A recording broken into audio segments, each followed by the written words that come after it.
মা মা সবসময় মাই হয়ে, জানো তো। এই যে আমার জন্য উপোস করেছিলাম বলে লুচি তরকারি করে রেডি করে ফেলেছে।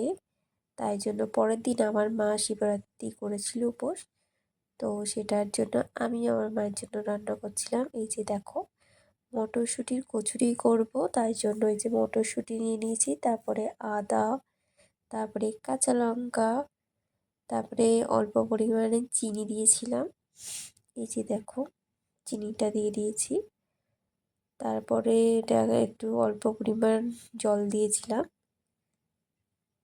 তো এই যে তারপরে আমার পেস্টটা রেডি হয়ে গেছে। এটাই খুব সুন্দর পেস্টটা হয়ে গেছে।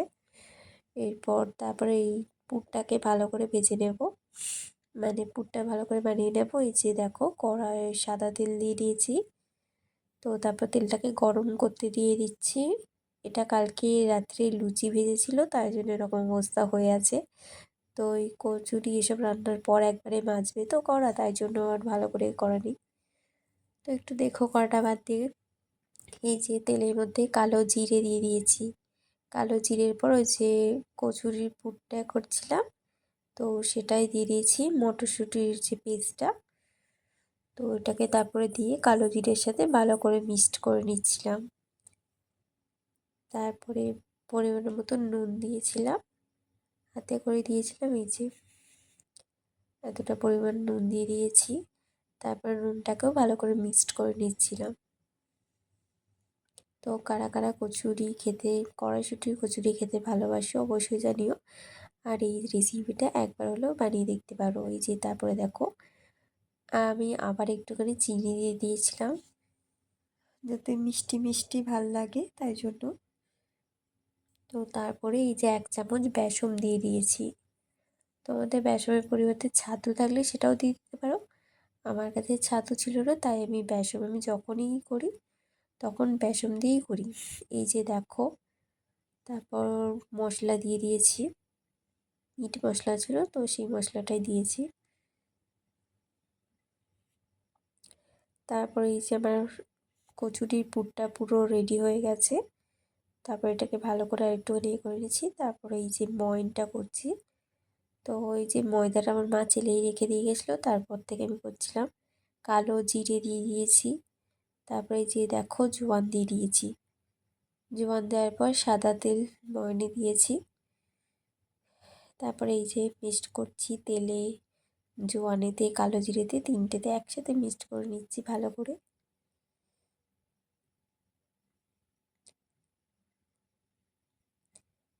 এই যে দেখো, ওইটা হচ্ছে পুরটা রেখেছি, সেটাই তোমাদের দেখালাম। তারপরে ভালো করে মিক্সড করে যাচ্ছি। এই যে মেশানোর পর হচ্ছে এবার গরম জল দিয়ে করছি, গরম জল দিয়ে মাখছি।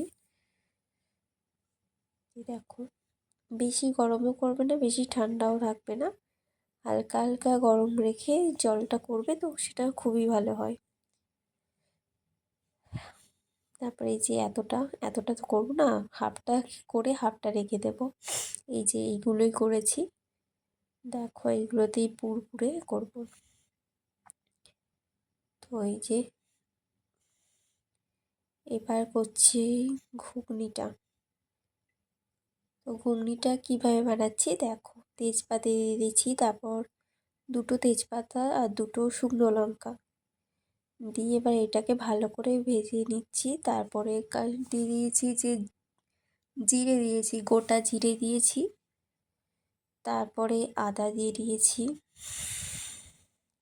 তারপর আদাটাকেও ভালো করে ভেজে নিচ্ছি।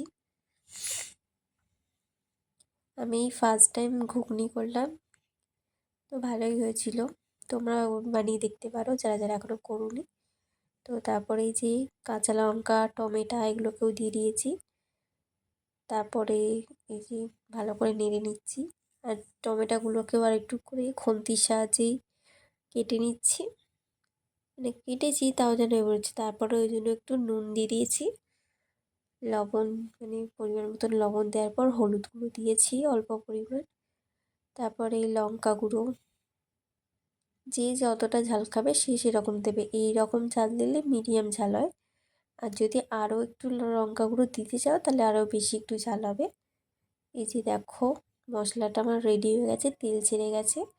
তারপরে হচ্ছে চিনি দিয়ে দিয়েছি যাতে কালারটা ভালো আসে। কালার শুনেছি নাকি চিনি দিলে ভালো কালার আসে, তো তাই জন্য আমি চিনিটা দিয়েছি। তো এই যে দেখো পুরো মশলাটা রেডি, তেল ছেড়ে গেছে মশলার থেকে। তো এরপর আরেকটুখানি নুন দিয়ে দিয়েছি। নুনটা বোঝা যায় না, একবার আন্দাজে দিলে দিয়ে হয়ে যায়, একবার মনে হয় যে এটাই হবে না, এরকম ব্যাপার থাকে। তো তারপরে যে দেখো মশলাটা রেডি হয়ে গেছে, ভালো করে আর একটু তাও করে নিচ্ছি। মশলা যত ভালো করে কষবে করবে ততই ভালো টেস্ট আসে। তো তাই জন্য এই যে দেখো ঘুগনি সেদ্ধ কড়াই করেই রেখে গেছে মা, তাই জন্য এটাকে এখন দিয়ে দিলাম, ঢেলে দিলাম। এবার ভালো করে মিক্সড করব মশলাটার সাথে, কড়াইগুলো এগুলো ভালো করে মিক্সড করে নিচ্ছি। দেখো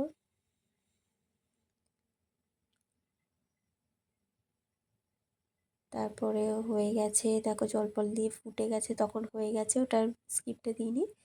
তারপরে দেখো ধনে পাতা দিয়ে দিয়েছি, আর ওই যে গরম মশলা ওইটা দিয়ে দিয়েছি। তারপরে দেখো আমার ঘুগনিটা পুরো রেডি হয়ে গেছে। এই যে কেমন হয়েছে অবশ্যই জানিও। আমার তো খুবই সুন্দর হচ্ছে, আমার এরকমই ভালো লাগে, না তো পাতলা একদম জল আর না তো একদম ঘন, এরকমই ঠিক আছে। তারপরে এই যে দেখো কচুরি ভেজে নিয়েছি।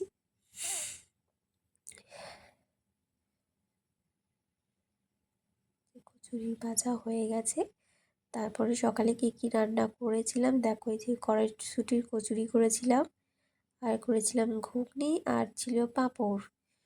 তো এগুলোই ছিল মেনু। তো তোমাদের কেমন লেগেছে অবশ্যই জানিও।